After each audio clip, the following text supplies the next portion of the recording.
I used to wonder if you believed in me. Now I'm coding dreams into reality. Every line I write, every app I build, shows you what this continent can be, can be. Rise Africa, rise Africa, Africa. We're building, rise Africa, rise Africa. We're learning, we're leading, rise Africa, rise Africa, Africa. We're launching the future now, rise Africa, rise Africa. We're lifting our circulation, runs through my veins, from Lagos to Cape Town, breaking the chains with integrity and empathy in my heart. I'm creating solutions that set us apart, apart. Rise Africa, rise Africa. We're building, rise Africa, rise Africa. We're learning, we're leading, rise Africa, rise Africa. Launching the future now, rise Africa, rise Africa. We're lifting each other up, from the motherland to the diaspora. We're connected by the same Ubuntu spirit. AI powered, unity powered. Together we're unstoppable, unstoppable, yeah. You doubted we could achieve, but look at us now. Look at us now, look at us now. FTLAfrica, FTLAfrica. FTLAfrica. Changing the game, baby. Rise Africa, rise Africa. We're building, rise Africa, rise Africa. We're learning, we're leading, rise Africa, rise Africa. We're launching the future now, rise Africa, rise Africa.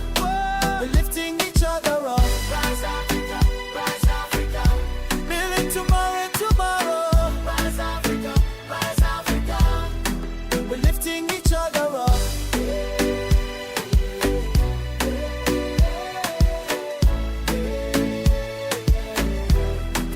Africa rises.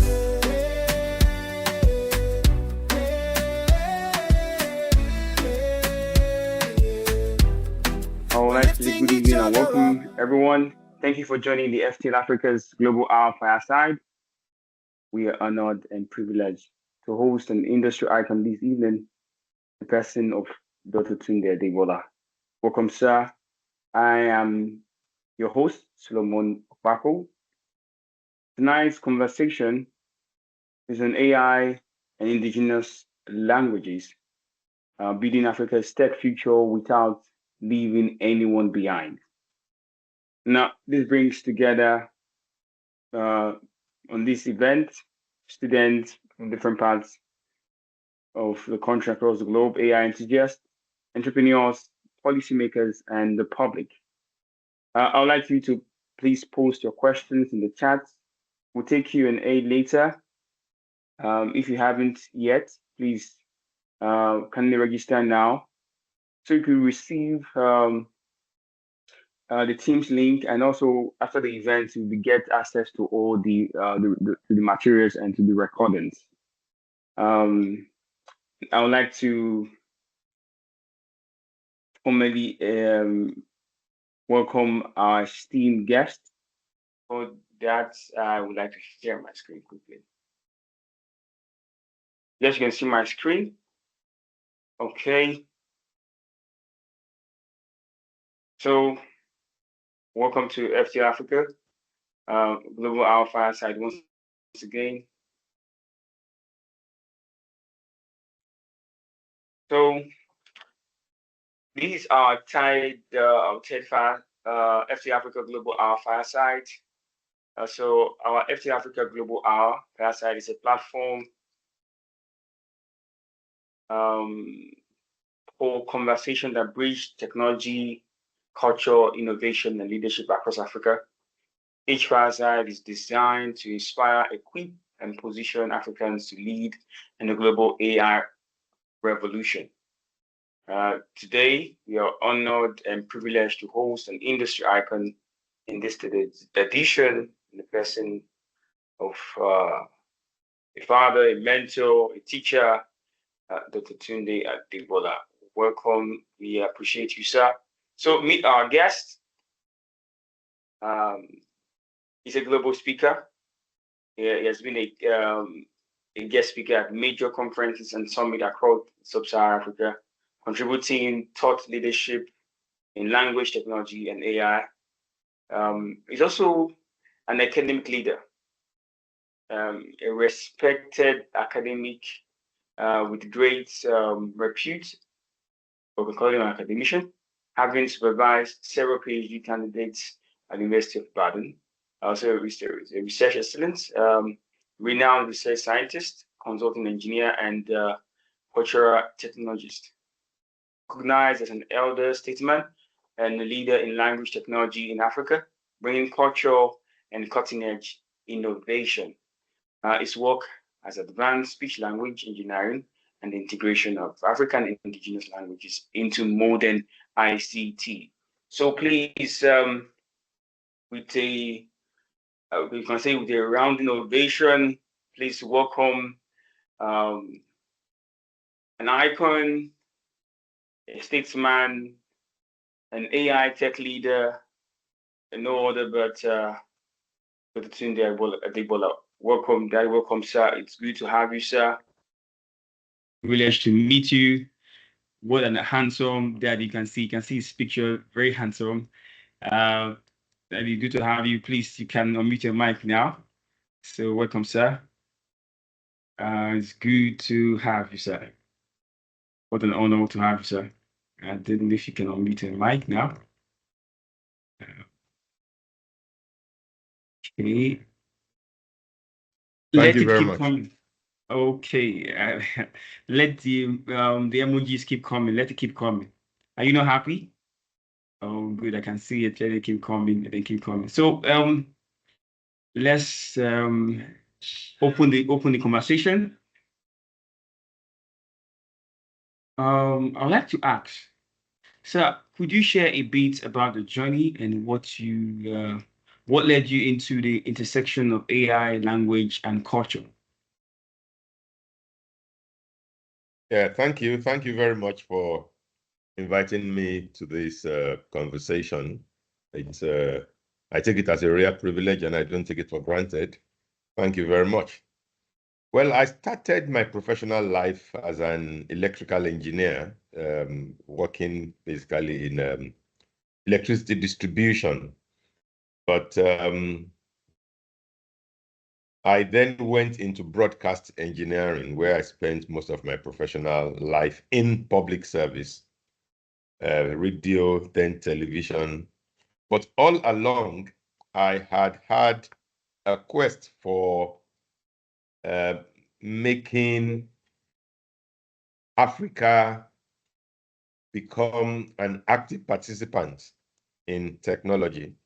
And something told me from long time ago, even from the time I was doing my undergraduate work, that there are certain areas of technology that we have to deal with ourselves, that we cannot depend on foreigners to take care of for us.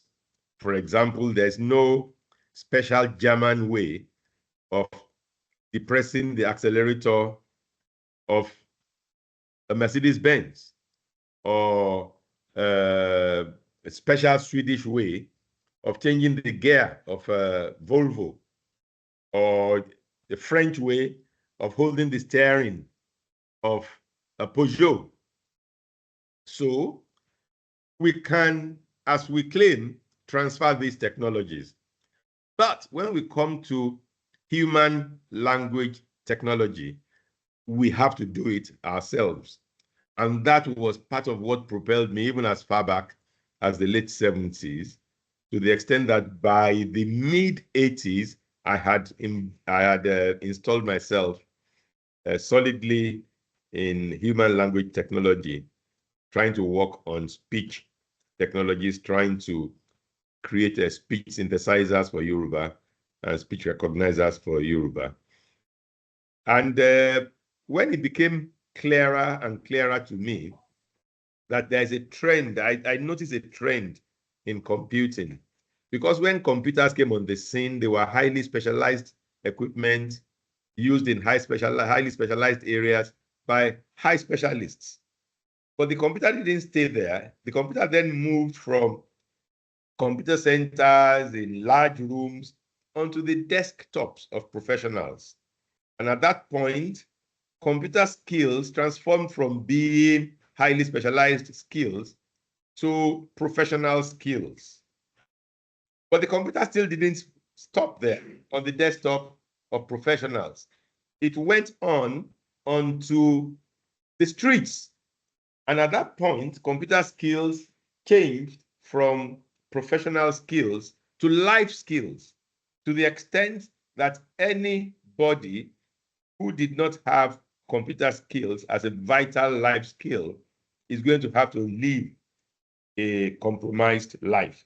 And that was when it became clear to me that there's a need to ensure that nobody will need to go and learn a foreign language to be able to use the computer in order to take part in the so-called information society. So these are the backgrounds to my foray into human language technology, computational linguistics, and natural language processing. Why are indigenous languages so central to Africa's tech future? Well, the future of technology is a future in language. We must accept that. As I said earlier on, there is no specialized ways of dealing with a lot of technologies. A car is a car, whether it's made by Germans or Americans or the British or the Koreans or Japanese. A car is a car. But languages are peculiar to people. In fact, people are described by their language. An Igbo person is Igbo because his or her language is Igbo. An English person is English because his or her language is English. So from that point of view, language is so central to the future of technology because we have now got to a stage in technology where machines mediate most of human communication, just like in the case of what we are having now. And beyond that, not only are machines mediating human communications, human beings now have, human beings now have to communicate with machines. So if we are going to live a life in which we have to communicate with machines, then the question of in what language should we communicate with machines arise? And for that reason, there's no way where we can have a successful life if we have to go and learn a foreign language in order to be able to live in the information age. Because if we have to do that, just as your title of this fireside said, a lot of people will be left behind. So it is important. African indigenous languages must be made relevant in technology. Thank you so much, sir. Thank you. Powerful, powerful. Let me get your reactions. Now, from what we are learning, we understand the pivotal role that African language plays, not just for today, but for the future. Thank you so much, sir. So I would like the audience to start dropping your questions. So then we will take it from there. So let's take a deep dive. Sir, now we understand the digital divide when it comes to African language. Now, my question is, how AI can digitalize archive and revitalize African languages successfully, projects and lessons learned? Well, let me start by saying that we, as human beings, have a tendency to try to outsource our responsibilities to machines. It does make sense because before the Industrial Revolution, human beings have learned to take due advantage of machines. But we must agree that there are limitations to which human beings can take the role of machines. I'm really sorry about this cough. There's a limitation to how human machines can take the roles of humans. And probably the last frontier in which there is a difficulty in machines taking the role of human beings is in the area of language, because language is natural language rather than formal languages like computer languages, mathematics, various languages that were created by human beings specifically to communicate with machines. These are referred to as formal languages. And in a formal language, a particular statement in a formal language can only mean one thing. But in natural language, a statement can mean many things. It sometimes can even mean the opposite of what it meant in some other context. So for that reason, there is a need to look at language peculiarly in the process of domesticating and appropriating technology for cultures around the world. And this is why Africa must take a particularly rigorous and deliberate attempt to take over technology from the point of view of language, because our language is ours.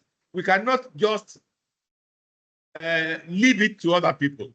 Now, a very important aspect of this whole thing is that I said earlier on that computers moved from socialized areas to professionals, then to the streets.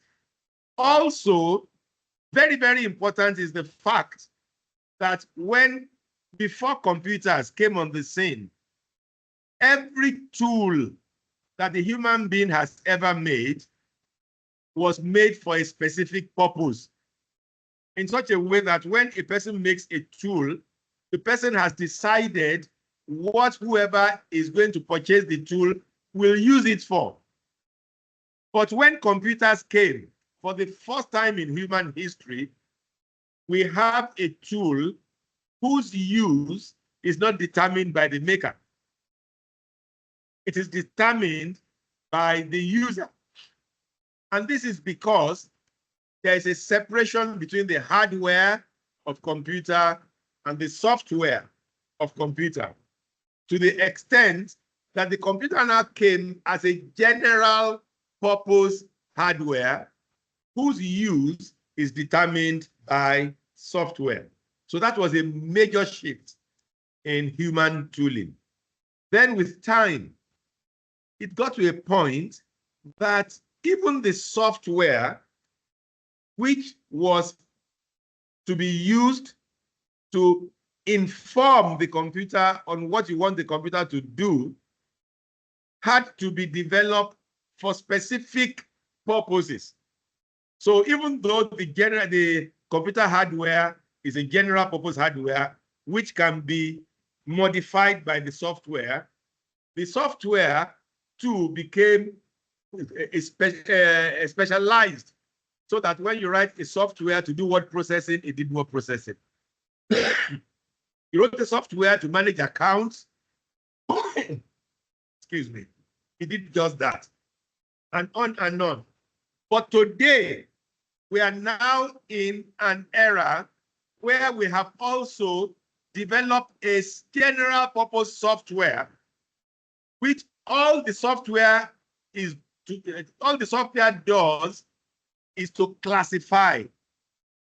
And the classification is according to presented data. So even though we came from general purpose hardware, we started from special purpose hardware, we went to general purpose hardware, controlled by software, controlled by special purpose software. We are now in the era of general purpose software, whose work is defined by data. Now, this is where Africa will get stuck, because nobody other than us can provide the data that will train the computer systems to align to our culture, to our languages, to our nuances, to our moods, to our modes, to a general way of life. We now need to play a very, very vital role in producing the data that will make computers work the way we want them to work. So where we are now is at a point in history where we must ensure that the use of our various languages does not end up like what happens in the Niger Delta of Nigeria, what we describe to as gas flaring. We should arrest the linguistic gas flaring or the data flaring of the use of our local languages.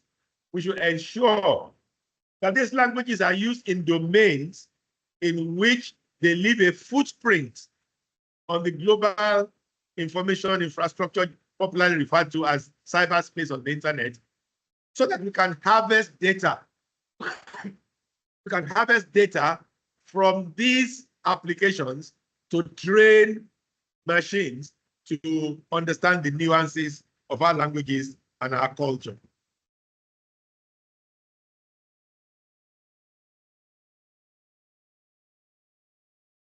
Thank you so much, sir. Those are powerful insights. I just wanted to take a quick break because it is getting hotter. We'll take a quick break now, and before we continue with the Fireside, just shortly, we'll have a short break to share some exciting news from FTLAfrica. Some of you know this Fireside is part of the FTLAfrica Global Hour series, and behind is our AI Vanguard Quest training ecosystem, which is where the Nova program sits. Right now, our Nova 2 students are in training, learning from world-class mentors and being prepared to become globally job-ready AI tech leaders.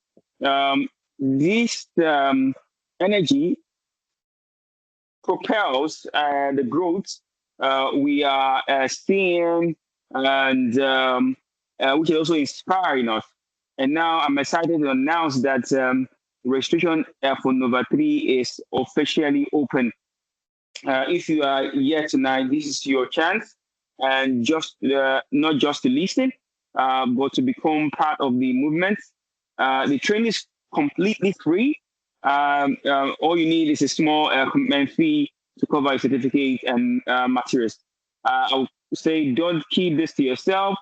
Tell your colleagues, friends, classmates, associates, and this is a time to step and to propel into the future of work in AI and how to solve these hands-on problems, just like how our father, leader, and teacher has said, no one can solve this problem for us. No one, the African problem can only be solved with an African solution, and we must take ownership of it.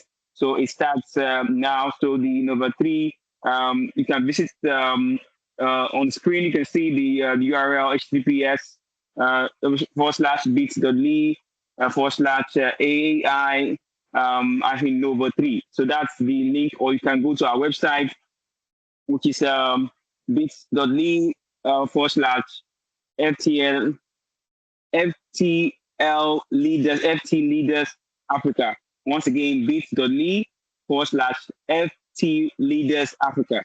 You can go there and you see the details of the event of the Nova 3 and get to register.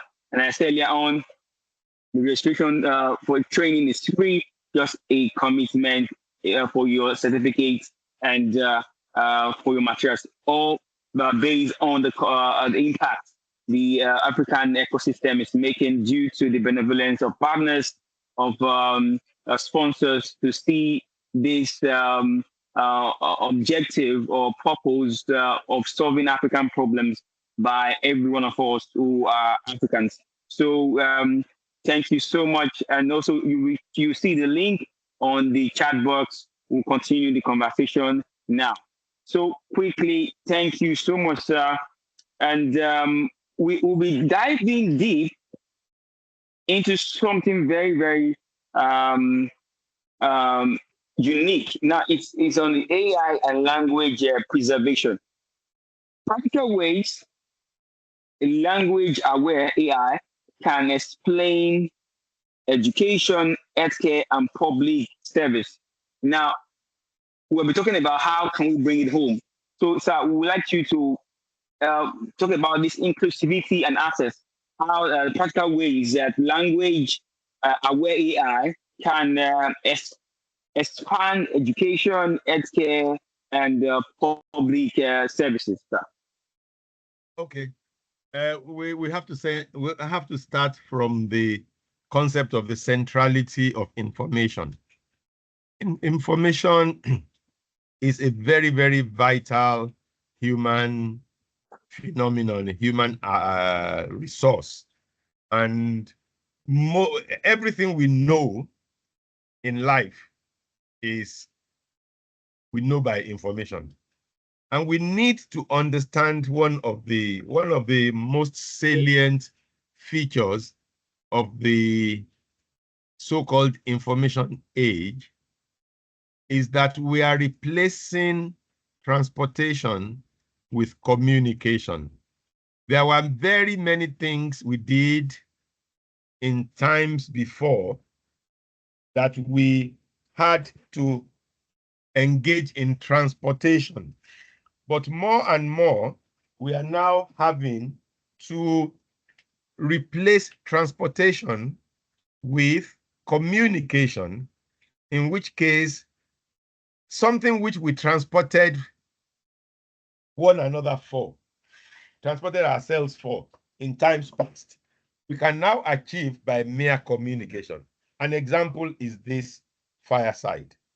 We could have physically all gathered at a fireside somewhere, enjoy the warmth of the fire, more so particularly since it's raining where I am and it's getting a little cold now. But we have chosen to stay wherever we are in the world and be part of this communication. So in such case, we have replaced transportation, the transporting of the masses of our body to one particular location. We have all gathered in a space of flow rather than a space of place to have this conversation. Now, once that happens, you now see that education will be impacted because traditionally we had to transfer the mass, we had to transport the masses of our bodies to school and sit around a sage standing on a stage and delivering gems of information to us. In health, we had to go to the hospital, sit in a queue until it gets to our turn. But now we can sit in the comfort of our homes, tune in into a class just when it is to start, or if it is non-synchronous learning, we play a recording of the class when it's held. Also, in healthcare, We have telemedicine, where people can be attended to by doctors miles and miles or even hundreds of kilometers away. These are some of the fundamental changes in situations around the world. Now, when we now talk of AI aware or AI enabled applications, we will now get to the vital point, which is that of language. Somebody goes to hospital, the person speaks only her native language, and the person has now met a doctor who does not speak that language. And you have to deliver healthcare by communication through language. So this is the kind of roles that AI-aware, AI-enabled applications, AI-aware, AI-enabled telemedicine, AI-aware, AI-enabled e-learning can take place, because you can take a material delivered in a particular language, get it through a machine translator into another language, and deliver it to people who would not have had the opportunity to, will not have had access to that material, because they do not speak the language in which the material was delivered. So these are some of the areas in which AI is bound to impact learning, to impact healthcare delivery, to impact various other aspects of life, using this paradigm of replacing transportation with communication. Thank you so much, sir. Powerful, powerful one. It keeps getting hotter, and please, your questions have been noted. Let them keep coming. They are being collated. So in no time we're having our Q&A, and you have the opportunity. I'll bring up the questions, and just let the questions keep coming in. Powerful questions. I already seen them already on the chat box. So, sir, please. The next question that I would like to ask is, currently, I was speaking some time ago, essentially, and I was saying we are gradually leaving the technological age to the intelligence age. We are already, I would say, already one leg in the intelligence age today. So my question is this: technically, technical challenges, which is a data scarcity. Then we have bias. Then we have orthographic diversity. Now, I want to ask, where do students and startups, where do they come in? How can they contribute? How can they contribute? What are those things they need to help them? Because we could see that there's a very large gap coming now. There's a large gap that is really coming so very, very fast. It's approaching that it's encroaching very quickly. Now, how do students, startups, the business like-minded people, and even those who are skilled, how can they contribute into these technical challenges? Yeah, where we find ourselves now, we are at a point in human development where we must stop seeing technology as a way of life of, in quotes, advanced countries, where we think technology is a way of life abroad. Technology answers questions raised by culture everywhere and solves problems formulated by culture. Your culture as the complex totality of your way of life, the way you see the world, the way you interact with it, the way your environment has shaped you. That is what culture is. This reality of the way your environment has shaped you, the way you see the world, the way, the kind of food you eat, which is also a concomitant of your environment, because it is what you find in your environment that you eat ordinarily. All these now demand of technology as the exploitation of natural principles to solve the human problem, to make things easier and more efficient for human beings. So you will now see that in every part of the world, the questions that culture raises are different, because culture is dependent on the environment, on your ecology. So because culture is dependent on ecology, the questions that culture will raise in your environment is different from the questions that culture will raise in other environments.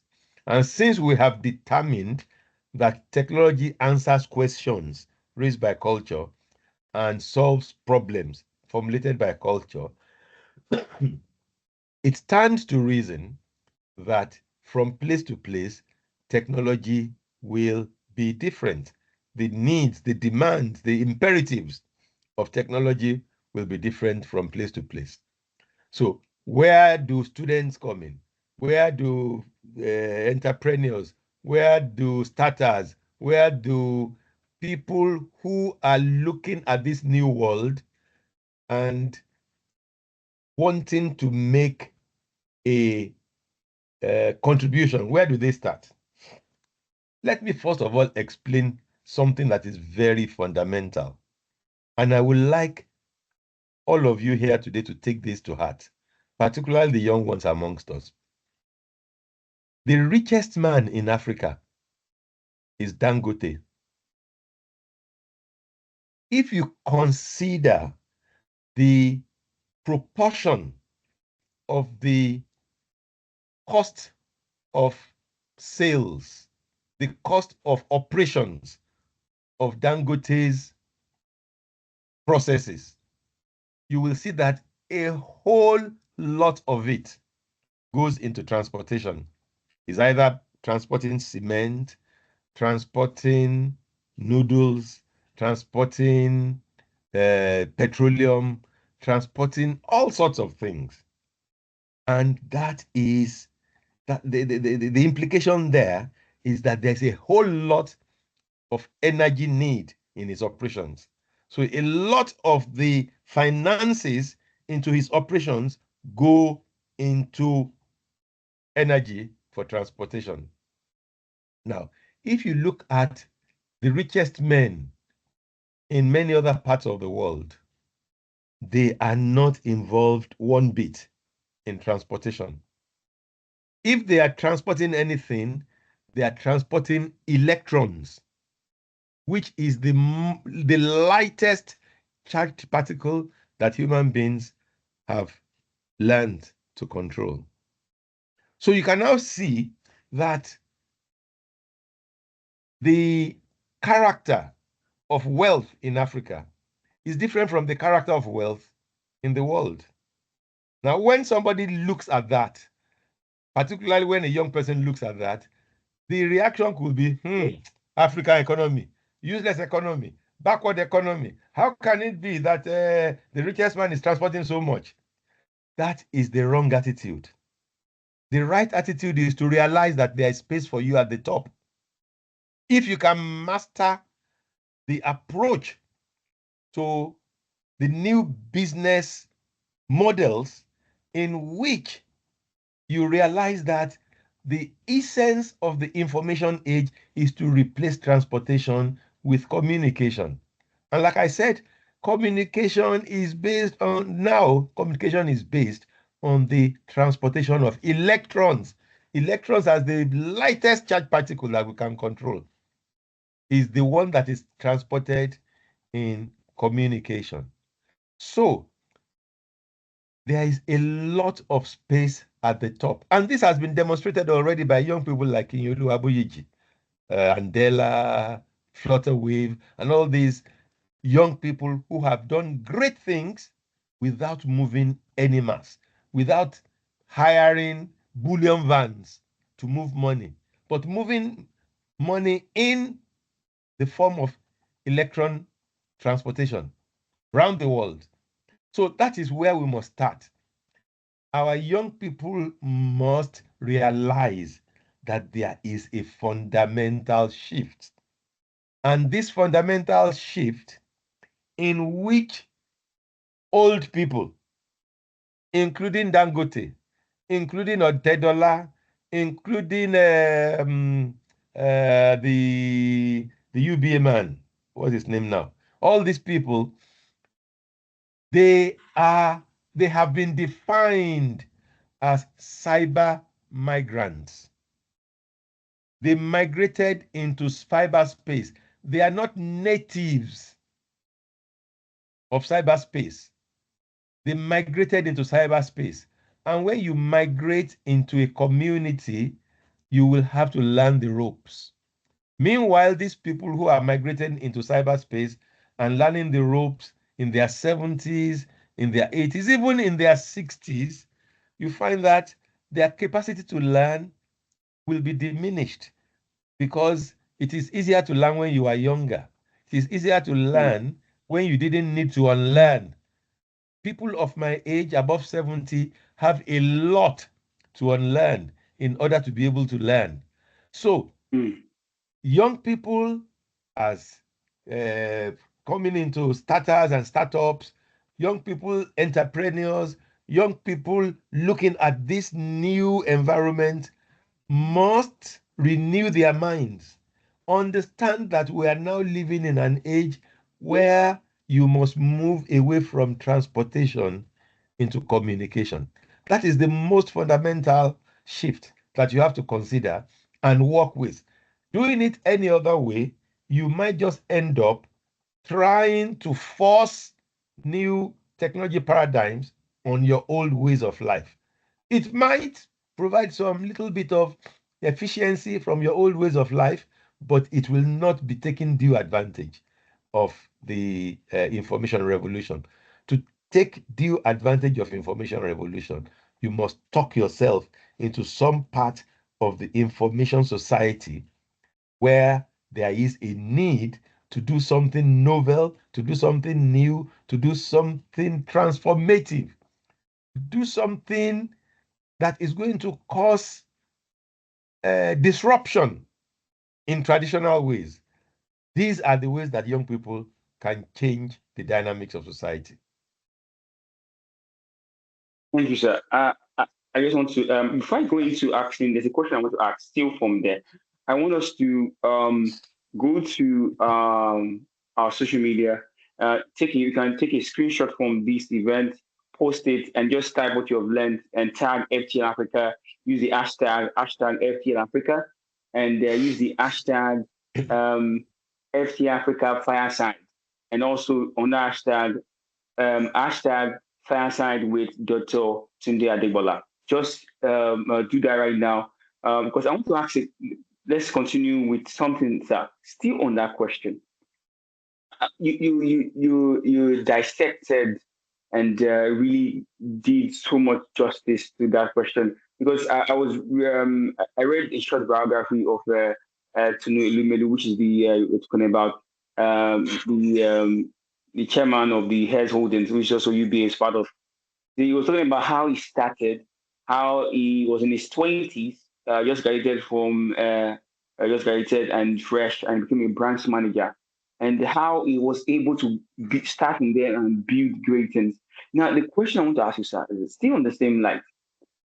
How now, for example, let me take a scenario, a persona of a young African. My background, I don't have the right background. This person you're talking about come from wealthy homes.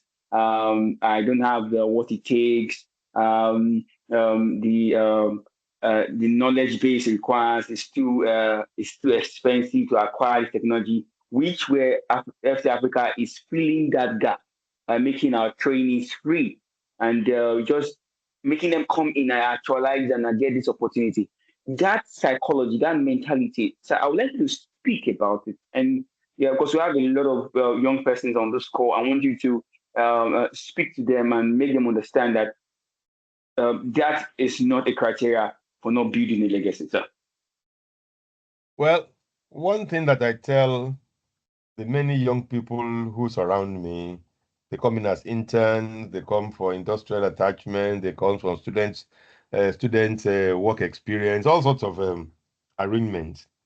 One thing I tell them is that we live in an age of no excuse. When I was in my teens, I would have loved to attend MIT or Shrivnam, Imperial College, all these universities around the world that we give a lot of credit to. But my father could not afford any of these universities. My father could not afford to send me to any of these universities. But today, whether your father can afford to send you to MIT or not, you have access to OpenCourseware, which is MIT's catalog Correct. of everything that has been taught in certain courses. Full. So you can sit in the comfort of your home and watch videos, watch demonstrations, watch illustrations of materials, through materials that were delivered to some of the best students the world over. Into class, you can have you have access to classes where there's heavy competition to sit in the class, but you now have the capacity to sit on those classes, even if you are not in the physical space. If you have not transported the mass of your body into that space, you can do it by communication rather than by transportation. And you can listen. In fact, you can get to a point you tell the lecturer, please wait, hold on, I want to go to the toilet. And you pause and you go to the toilet and you come back and say, yes, now, lecturer, continue. So we live in an age of no excuse. Anybody that is making excuse of if only I was from a different background, if only this, if only that, if only go, if only come, is just wasting time. There is hardly anything you want today that you cannot get by, like I have said, so it's becoming a theme of our discussion here today, by replacing transportation with communication. So whatever knowledge you need, whatever background you need, you can get virtually. We now live in a virtual world. What we are doing now is a virtual meeting. We didn't need to spend money to travel to one place. There are people here from all over the world. We could have had to organize a conference, spend lots of money flying people just to be able to have this discussion. But we have now been blessed with a technology that replaces transportation with communication. And we must make the best. We must make the best use of it. So it's a no excuse time. My father didn't have money. My mother didn't allow me to go to school. It's over. Once you have access to a device, excuse me, once you have access to the right device and you have the right level of communication to the outside world, there is no excuse. One philosopher by the name of Manuel Castells, a Spanish sociologist, was the one that said that we have changed from a world characterized by the space of places to the space of flows. What is now the important space that we need now is not the space of land, all those things they taught you in economics as the means of production, land, capital, all that. It has changed drastically. We've moved from the space of place to the space of flows. And the space of flows is the space within which information flows. The bandwidth with which you and I are now conversing. The bandwidth with which you are now conversing. That is the space that is important. If you are looking, if you are looking, if you are looking for the resources to be able to make a change, it is more important to look for capacity to inform and be informed. That is, what we in Nigeria will refer to as data. That capacity to flow for your information, for your thoughts, for your ideas to flow to other people and other people's ideas to flow to you. That is what we mean by the space of flow. How much of that space you have is more important than how much of landed property and anything about the space characterized by geography you have. That's the world we are in today. Because once you have, there was this joke about how much space did Bill Gates need when he was with Microsoft. He was on top of the world in terms of being one of the richest men in the world. They say, how much land does Bill Gates need? And somebody said, all the land he needs is the size of his lap. Because as long as he can place a laptop on it, you are paying toll gate, you are paying through it to get through the space of flows, you are paying for toll, you are paying toll to move through the space of flow through him. So that's what our young people should be looking at. That fundamental paradigm shift that takes us away from the space of places to the space of flows, from transportation to communication. Thank you so much, sir. Please let your flowers come in. Appreciate our icon, our father and teacher. This is a very powerful section. I too have been so impacted, and I know you also. And no excuses, nothing relating to the fact that where you're coming from will determine to where you're going to. Just well said and powerfully presented to us. Now, please, I'll let you to let your questions keep coming in. We'll be wrapping up any time from now, so we'll be taking all the questions. Let them come in. I've not seen more of the questions, so let the questions keep coming in. And I'll let you start to ask you this question. I'll start winding down. We know policy is a very big thing when it comes to Africa, African languages, and how artificial intelligence, how technology is really changing the ecosystem. And when it comes to, we know that there's this kind of, I'm going to use the word, that this kind of apathy when it comes to policy and collaboration. So because it also affects this, really greatly affects our tech, our talent pipeline, and we know how we see the shift or the wave of Africans moving to the Western world because of the policies. It's in a way not really bringing a positive impact to Africans as regards newer technology, or I'll say intelligence, the intelligence era. My question, sir, is what governments, universities, and staff, what should they prioritize, and how can training programs seed talent? So one thing FTLAfrica is doing through our training ecosystem, which is the AI Vanguard Quest, which we have the Novus, it's to train, nurture, mentor, grow AI tech leaders to be able to solve not just African problems, but also the global problem just we have this kind of ideology, local inspired, because it gives a genuine or unique oversight of how to solve them.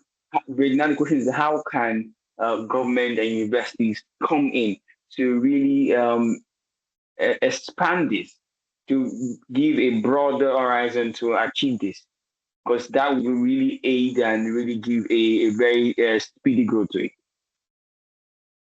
Thank you. It takes off from what I've said before about technology and culture. Technology is not the way they live abroad. Technology is the application, the exploitation of natural principles to improve the human condition. So there is a part of it that that demands our looking critically at our situation and dealing with it. And that brings in the matter of policy that you mentioned. Policy is a responsibility of government, because government is supposed to be a facility to synergize efforts of society, to make us all pull in the same direction. And this is what policy does.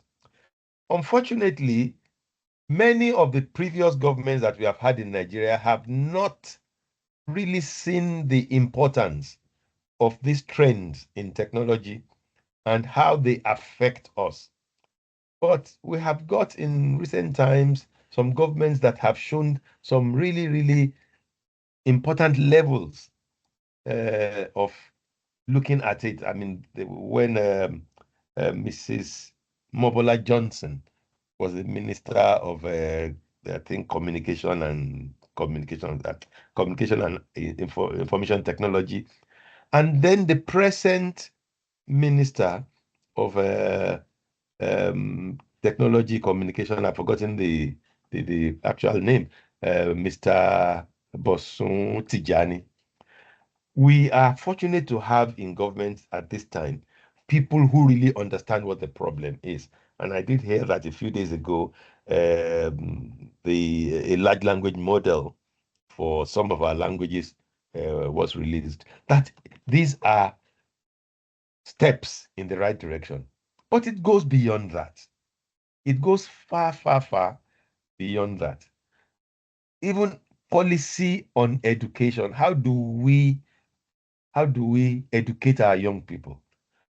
Should we run a system in which a child is born and he's living within a family in which a language that has evolved within the community, within the ecosystem, within the ecological environment, a language that has evolved over thousands of millions of years in that environment?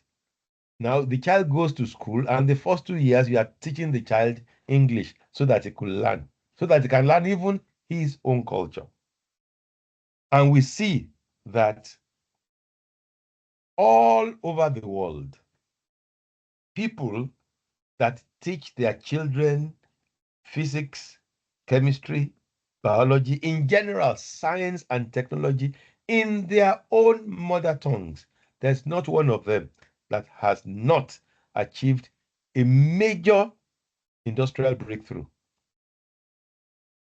And those of us who are struggling to teach our children science and technology in foreign languages, how many of us has achieved any industrial breakthrough? And I speak specifically of the industrial breakthrough because the industrial age is an age that preceded the present information age that we find ourselves. Yes. Language played so much role in the industrial age that no nation that is teaching their children in foreign languages achieved industrial breakthrough. How much more role will a language play in the information age? Realizing that language is the basis of information. No language, no information. So if language played such a role in the industrial age, it will play even a greater role in the information age. And this is where government needs to realize the importance of language in technology. And our universities need to respond. Until probably recently, I can even say with little capacity for being wrong, that our universities still don't understand that it is not enough entry criteria to admit somebody to come and study Igbo or Yoruba without mathematics. Because the demand that human language technology, that computational linguistics, that natural language processing demands of a student goes beyond ability to dance, cultural dance. It demands much more fundamental needs. And these are things that can only be solved by revamping the education system. The average student of linguistics in Nigeria will graduate from university and go to teach local language in secondary school. A job already reserved for graduates of education, or to go and work in a media house, a profession already reserved for graduates of mass communication, or to go and work in some kind of social responsibility branch of some oil company, a profession reserved for people who studied sociology. Whereas today, in today's world, the largest employers of linguistics graduates are companies like Microsoft, Google, Oracle, all these technology companies. But the kind of linguistics we teach in our universities do not qualify these people to work in those places. So we need to revamp. There is a need for government to take policy very, very seriously. And policy does not end in policy. There is a whole policy trail that starts with policy, which are general directions of taking society. Then the policies go through a legislative process where legislations are made about how to use those, about how to reflect those policies in the laws of the land. And beyond legislation, the policy goes through the regulatory level where there are government facilities to regulate the practice and the implementation of these legislations that came out of the policy. So these are clear imperatives for us today. And these are very, very important roles for government to play. And if by any chance we have here in this audience people who work in government or people who have the ears of government, these are the kind of things we should pass on to them, because we are losing a lot by not giving attention to this change from space of place to the space of flow and the conversion of transportation to communication. Thank you so much, sir. Transportation of communication. My. Let me keep that to myself. I saw someone already as though they dropped it in the chat. I guess he or she didn't want to forget, doesn't want to let that sleep. He has dropped it, and it's so powerful. I think that's one of the things I've held on so nightly this evening. Just a follow up on that.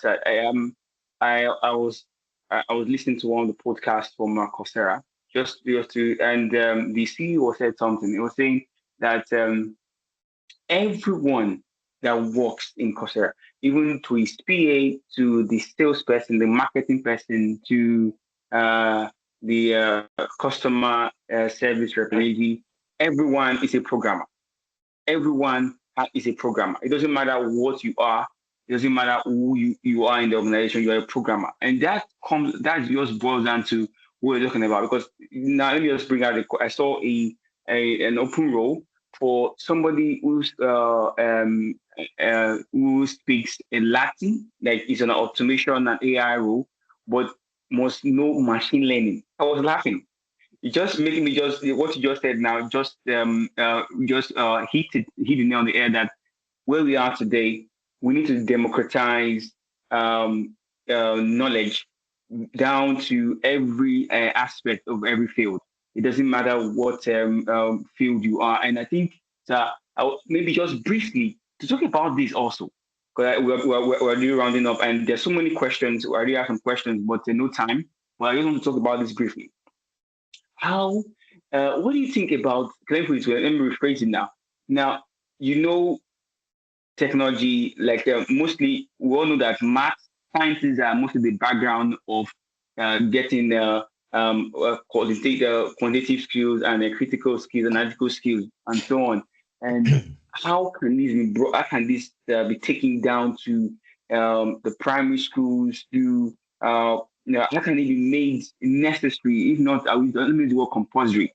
How can it be made necessary? Because you made mention of something like of a language or a linguistic. And I'll tell you, you could see in today's age that you could see so many linguistic jobs that are in technology, that are in AI.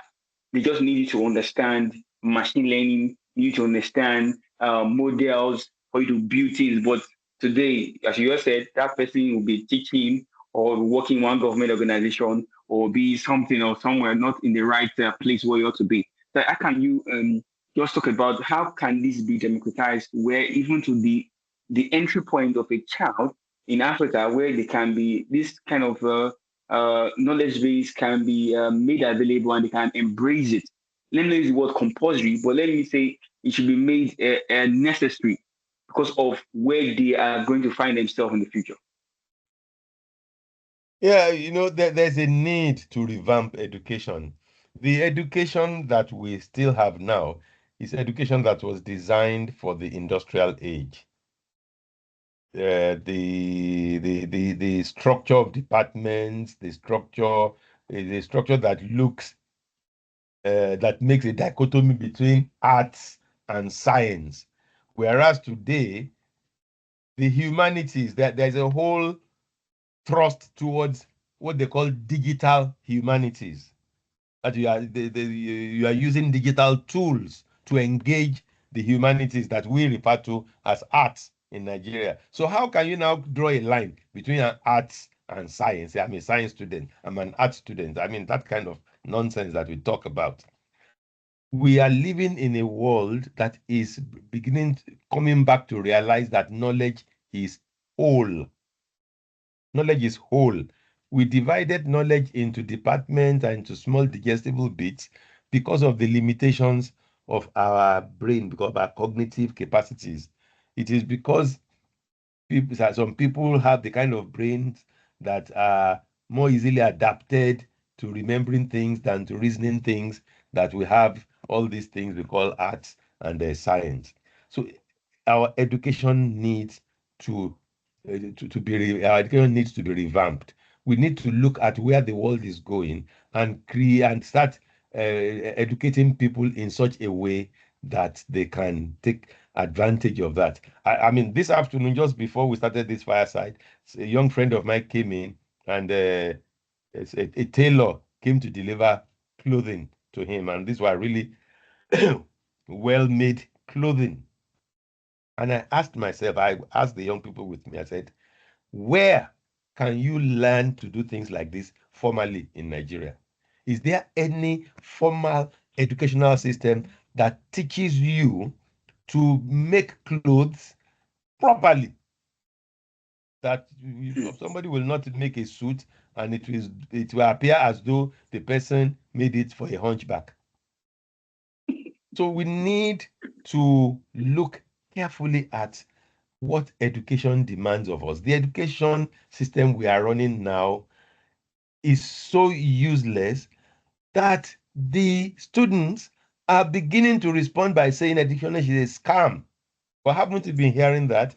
It is because people are going through education and it is not enabling them, it is not empowering them, it is not making it possible for them to live productively in the society they find themselves. And that's why they're responding by saying education is a scam. And to a large extent, it is appearing to be so.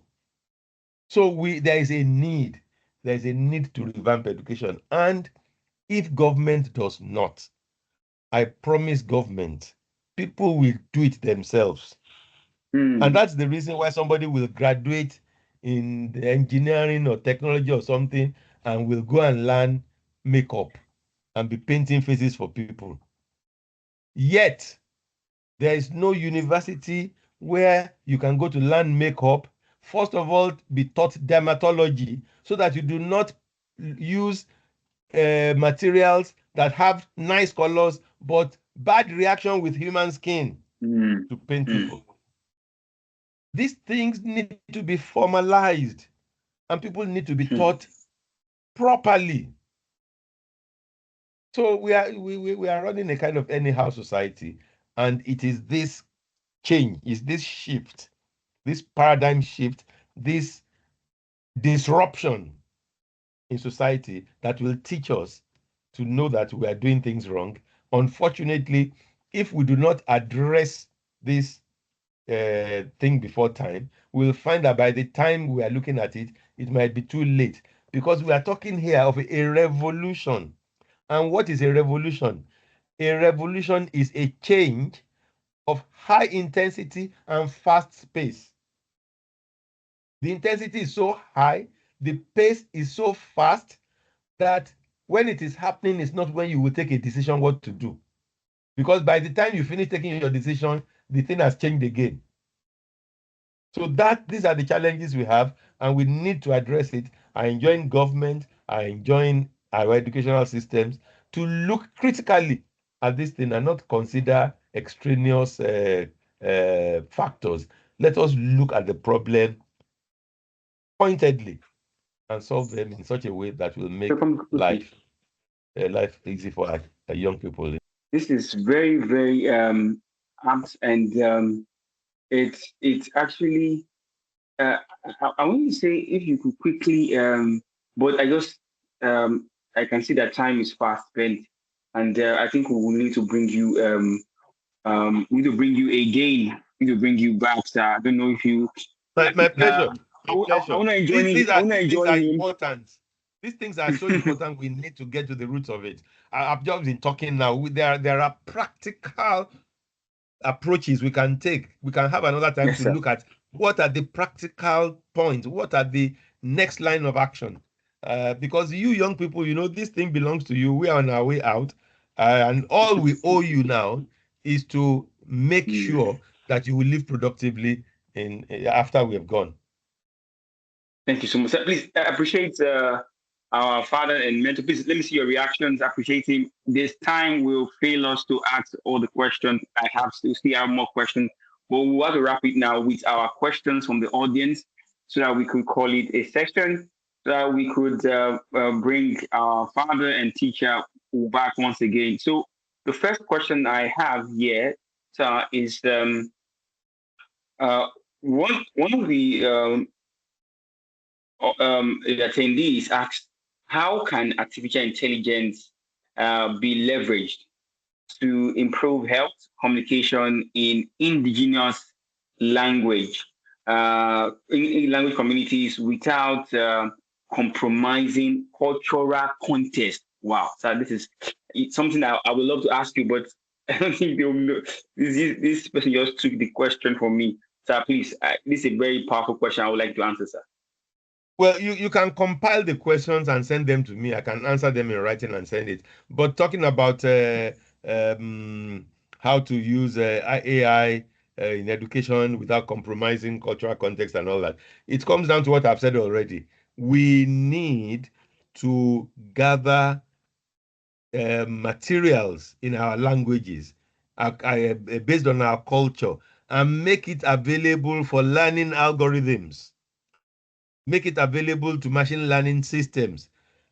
All these large language models that have been produced do not take adequate account of the peculiarities of our languages, our cultural practices, and our ways of life. And it will not work if we just slap the technology that other cultures produce on our circumstances. We will produce situations of cultural alienation as a consequence of technology. And that has always been a problem of technology. Technology has a tendency to bring about cultural alienation if the technology is not a response from the culture. But I'll be willing to look at the questions more. I've read through a few of them. I can't really concentrate to talk about them now. But if you note all the questions and send them to me, I can write sir. and send it to you. Yeah, and All I'll right, be sir. pleased to come back again. Okay. So I just have two more, and I would then after these two more, I'll if anyone have from the audience just one more from the audience, then we'll wrap it. So what do you think is the future of AI in Africa? As not just consumers but producers. Yes, these are some of the questions. But it's taking from powerful questions. Because before you come in, sir, before you come in quickly, sir, that's one thing FTLAfrica is working on. We are building an ecosystem where we are not consumers but producers. And how? We by equipping them with the right skills. Now, because one we have identified, and we all know that. So you are also a programmer by grace. We understand that the language of AI is Python. How to communicate with AI is prompting, or what we call prompt engineering. And we all understand that for you to build, for you to become a producer or to build systems in artificial intelligence, you need to understand this very, very key aspect. Now, so I would like to look into this context. How do you think, just briefly, so that we will bring you back again to narrow down and really break into this thing in the whole, so that's a bit. I don't know if you can really just bring up some your context into it. What's the question? Okay, the question is, what do you think is the future of AI in Africa? Okay. As not just consumers but producers. Okay, all right. Look, it comes from what I have said earlier on, that the trend that we have come in human tool making. We used to have a situation in which what a tool to be used for is determined by the maker. Then we moved into a situation in which we had a general purpose hardware directed by software. At that point, okay, we didn't need to make the hardware, but we had the capacity to make the software. But now we are also moved from specific software to general purpose software. All the software needs to do now is to classify and have capacity to learn, to deliver a model that has learned. And that what you now need is data. So to be producers and not consumers, the most important thing we need is to be able to produce data, because data is now the currency. If you have data and there is data sovereignty, that is, you have control over your data, you are a rich man. If you don't have control over the data, other people will take it and use it to produce wealth. But if you have data sovereignty, that is one of the things that we need as Nigerians, as various countries of the world, we need to look at critically. We must ensure data sovereignty to the extent that we were looking at AI sovereignty. That is, we have the use of AI in such a way that we have control over what we are doing. That is all I will say for now, because we have limited time. Thank you so much, sir, because data and AI sovereignty. Thank you so much, sir, because you're also diving into something that can lead me to more questions. But we'd like to call it draw the curtain quickly with just this last question. And so, guys, I'd like to get ready for the next Fireside, as we will be inviting our father and mentor. But quickly, I'll wrap up with this last question and just one more question from the audience. So, how do we ensure that AI-driven technologies do not exclude speakers of minority languages? Well, personally, I don't believe in minority languages. What I know about is language spoken by few people. No language is a minority language.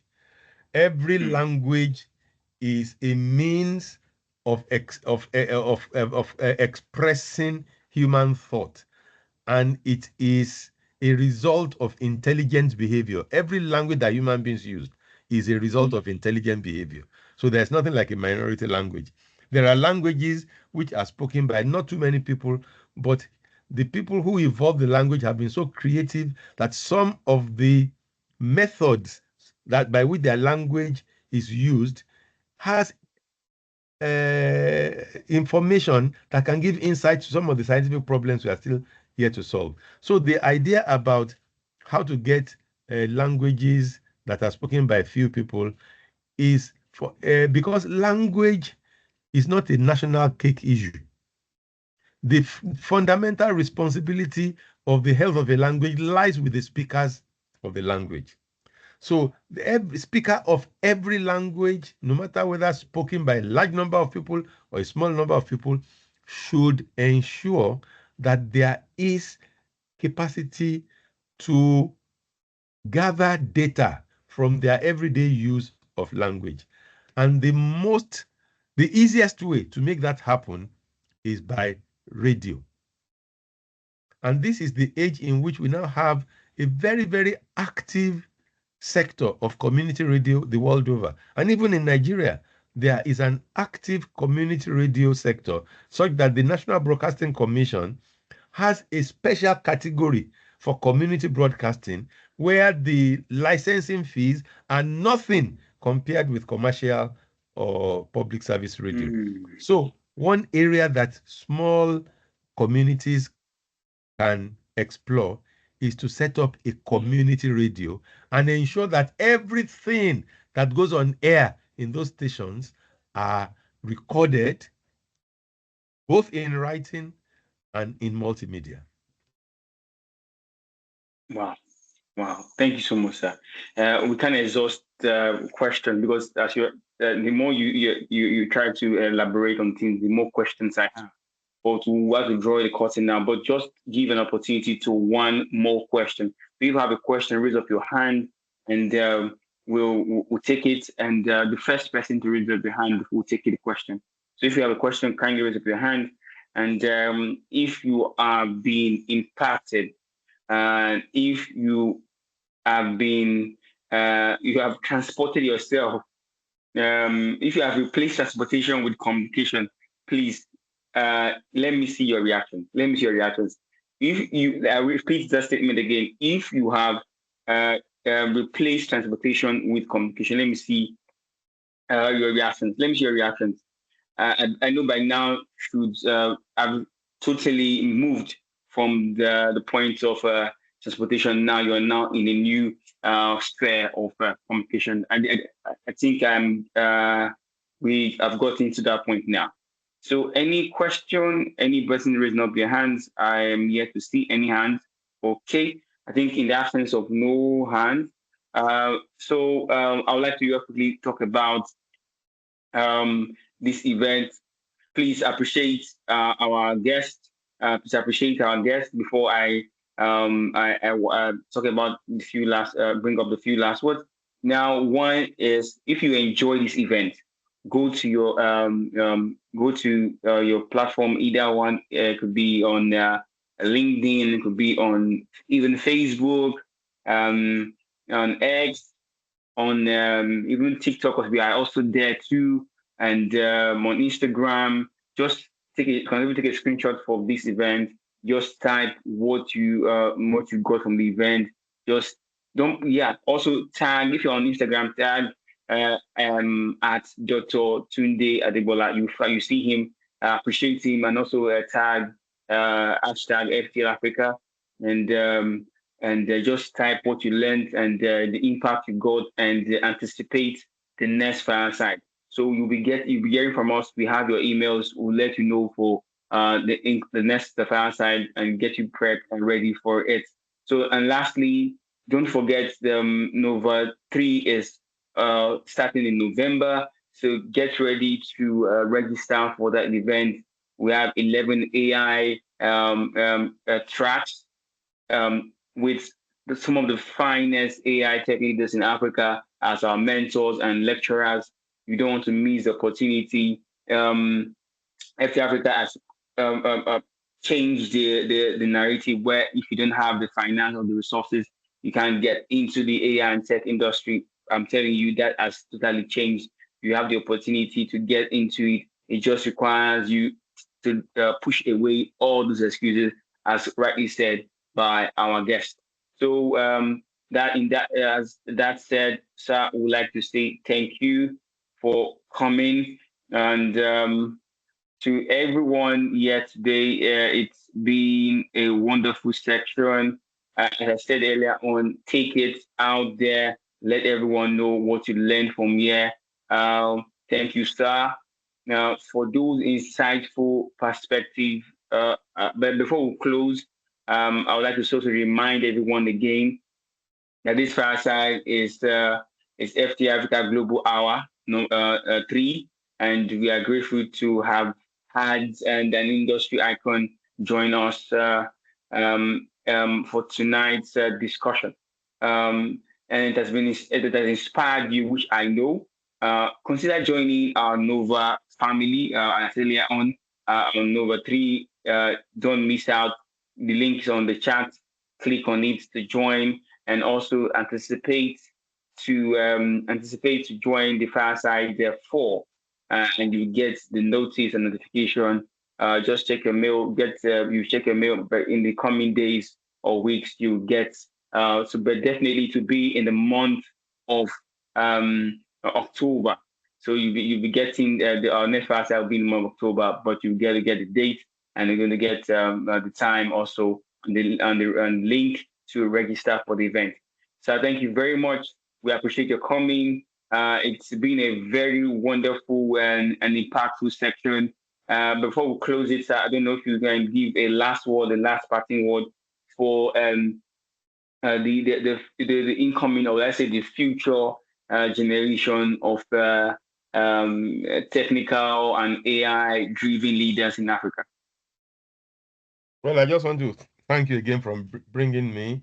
For me at this age, my most important objective is to try to replicate myself in younger people, and the more of this kind of interactions I have, the better for my objective. So I just want to enjoin you all young people that you cannot afford to waste any time, because the future is here and now. There's no waiting for the future. The future is here. Please just get down and do it. Thank you, sir. Thank you so much. Please, let me see your reaction. Let me see your flowers. Let me see your emojis. Let me see it coming. Let me see it coming. Let me see it coming. Thank you, everyone, for joining. And once again, this was Fireside 3 of FTLAfrica Global Hour. See you in the Fireside 4 FTLAfrica Global Hour. Join us as we explore and get impacted, because we have transported ourselves from the industry, from transportation. Now we are in communication. And that's my last word for you all. God bless you, and see you also. Bye for now. Every app I build shows you what this continent can be. Rise Africa, rise Africa. We're building. Rise Africa, rise Africa. We're learning, we're leading. Rise Africa, rise Africa. We're launching the future now. Rise Africa, rise Africa. We're lifting our generation. Runs through my veins, from Lagos to Cape Town, breaking the chains with integrity and empathy in my heart. I'm creating solutions that set us apart. Rise Africa, rise Africa.